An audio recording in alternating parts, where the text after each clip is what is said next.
I've been a software engineer for about 4 years now. As you can see, I now live in Washington, D.C., despite none of my coworkers at Microsoft being co-located here with me. I made this transition to fully remote around 6 months ago. I'll explain more about why I did it, the pros, cons, and the impacts to my salary, but more on that later. To start, let's get some broader context to see what's been going on in the tech industry overall. Since 2020, pretty much every major tech player has called its employees back to the office to some extent. Let's start with the Magnificent Seven.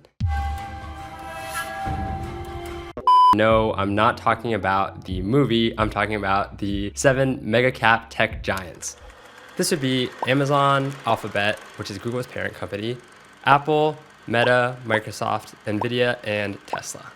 Starting with Tesla, Elon Musk infamously set a full 40 hours per week return to office policy in May 2022 for all Tesla employees. And now he's done the same for Twitter, or X, I guess, if you call it that. Amazon, Apple, Meta, and Google are all hybrid, meaning they require the majority of their employees to come into the office at least 3 times per week. There are some exceptions though, such as if you were already remote before the pandemic, and sometimes exceptions get made on a case-by-case basis, but for the most part, these companies want their employees, especially new hires, in the office some of the time.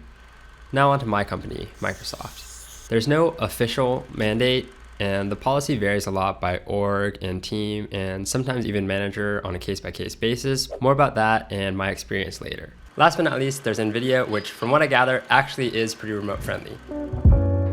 As you can see, the majority of these companies want their employees in the office at least some of the time, to varying extents. And it's not just these huge big tech companies either. Even Zoom, which was the hero during the pandemic, called their employees back into the office last year.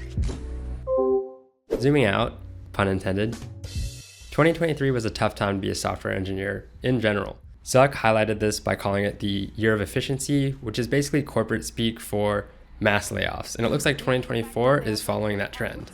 A lot of people see these companies that are implementing more strict, draconian return to office policies as a way for them to silently reduce their workforce. So it seems like remote work is dying out. You're probably wondering why I opted to go remote then.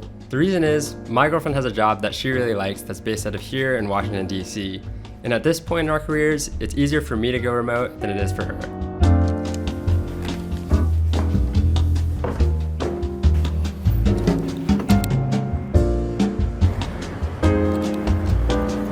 Now, to be clear, getting approval to go remote was not exactly a walk in the park.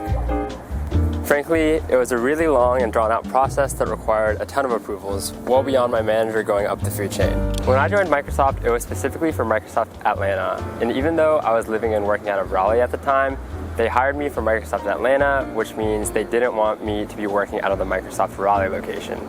This means that they paid for all of the relocation costs. This included movers, money for gas, hotels, and meals along the way, and 1 month of housing once I got to Atlanta.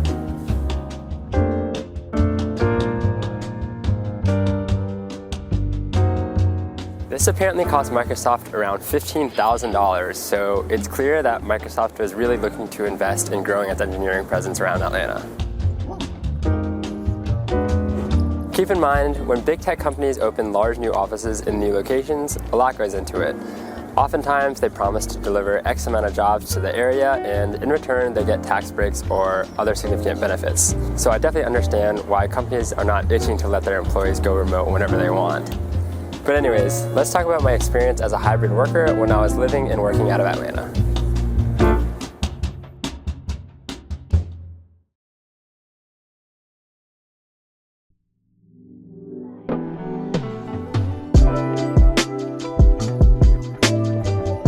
In my opinion, Atlanta is one of the coolest cities in the Southeast, if not the coolest. It has plenty of arts and culture, a diverse population and economy, and it's not that expensive to live there.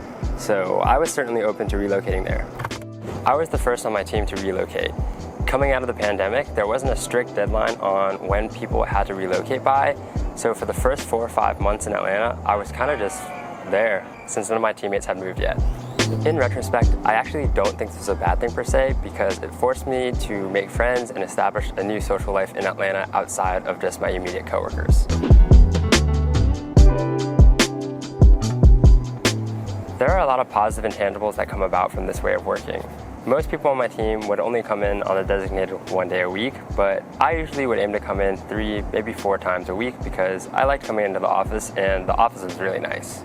There were a few others who also came into the office more frequently like I did, and I eventually got pretty close with them.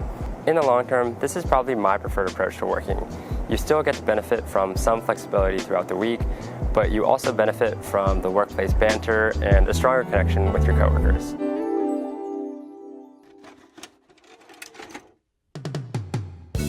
While I understand why companies are pushing for a return to office, it can sometimes be seen as a big ask for people to have to relocate and uplift their entire lives and sometimes their families' lives for jobs whose job duties don't necessarily require them to be in office, especially with today's digital tools. Even though I like the city that I moved to for my job, it can't be a one-size-fits-all policy because others might not like it. Or their personal circumstances might change, like mine, and they might want to relocate after a while. Companies are going to have to continue to think about how flexible they want their workplace policies to be in order to retain their top talent. I'm extremely thankful to have managers that were supportive of my ask for relocation, and eventually I got what I wanted and was able to move to Washington, D.C. back in September. So that is how I ended up here in Washington, D.C. as a remote software engineer, as well as a brief look into the industry trends towards return to office. If you liked this video, please be sure to like, comment, and subscribe for more, and I'll see you guys on the next one. Peace.